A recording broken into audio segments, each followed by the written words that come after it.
This is our Animal Science 250 Know That Breed final project, given to you on the Otterhound, and presented by Bree Montez, Emily Quintero, Srijan Shukla, Sylvia Aristegui, and Fiona Sasanto. Talking about the breeding history of the Otterhound is a little complicated because the term itself, Otterhound, dates back to as far as medieval England, with the first records of it being as far back as 1140, but the first recorded official record of the term Otterhound coming from King John around 1200 AD. But the term Otterhound itself was pretty much like a term of function, just referring to hounds that hunted for otters, and it reverted to a variety of breeds, including the Norman Hound, the St. Hubert Hound, and other various hounds. So the modern Otterhound that we see today was actually more so bred around the 1700s, late 1700s and early 1800s. And while the exact originator and breeds used are still quite unknown, the most probable suspects are the two most popular hounds that were used for otter hunting back then, which were the Southern Hound and the Welsh Hound.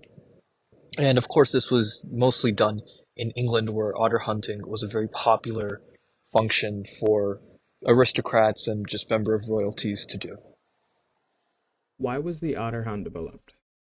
Otterhounds were originally used to hunt otters in medieval England.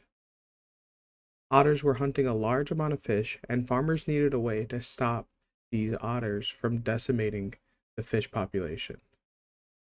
The characteristics of these early Otterhounds were that they were great swimmers, they had a big nose with a strong sense of smell, a waterproof coat at medium length, and webbed feet.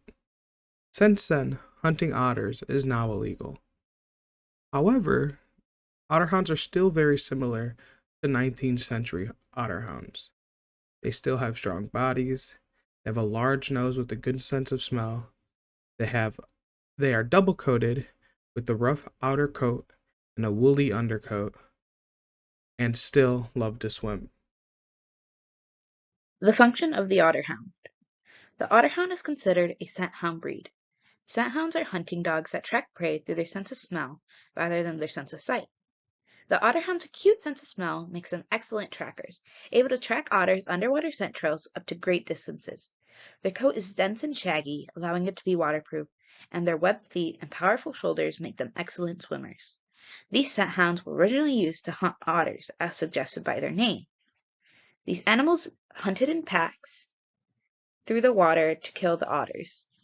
A fun fact about the Otterhound from the AKC is that they have a sense of smell so acute that they could smell an otter that passed through the water from the night before.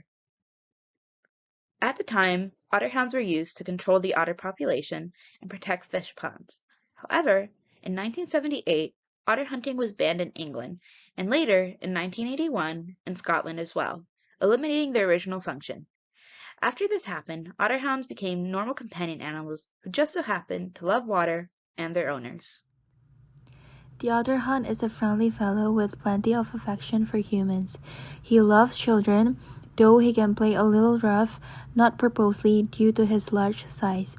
The Otterhound needs a lot of exercise because he has a great deal of stamina and energy due to his large body size. You can either take an Otterhound to jog or swim. 3 or 4 miles is like a walk in the park for this breed. The Otterhound's characteristic is independence, and does make training challenging. You have to be patient and skilled at convincing your dog to do what you're asking. You can give special treats or rewards to make an Otterhound happy. For grooming needs, Otterhound has a very large and thick outer coat and woolly and slightly oily undercoat. Hence, it is recommended that it must be brushed at least once a week. Teeth must be brushed at least 2 or 3 times a week to remove tartar and bacteria buildup. Nails must be trimmed once a month. Ears must be checked regularly since Otterhound is prone to ear infection due to his large and long ears that can prevent air circulation. The Otterhound breed is prone to gastric dilatation, volvulus or bloat, hip dysplasia, and canine idiopathic thrombocytopenia or immune system disorder. The Otterhound loves food and can become obese if you don't monitor his diet, so it is important to not overfeed them or give them too many treats. 3 to 4.5 cups of dry dog food a day divided into 2, morning and evening, is the recommended daily intake for this breed. To the temperament and physicality of the Otterhound, they have a really great personality. They're great with kids, especially those that are older. They're very family-oriented and play-driven. With this being said, they're actually very active as well, given their large stature and excess energy that comes with it.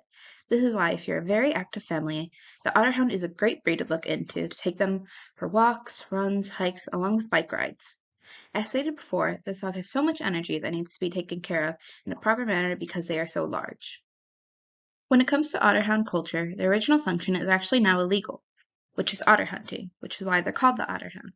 When I looked into pop culture, there was not many movies and TV shows I could pull from. However, one famous movie, Annie, included Sandy the Otterhound. Now, in a lot of movies, I feel as though the same breeds are being used, as example, golden retrievers. So I think it would be a really great thing to see a breed like the Otterhound on television more, especially because of their large stature, high energy, and ability to work with kids. Thank you so much for watching our presentation on the Otterhound.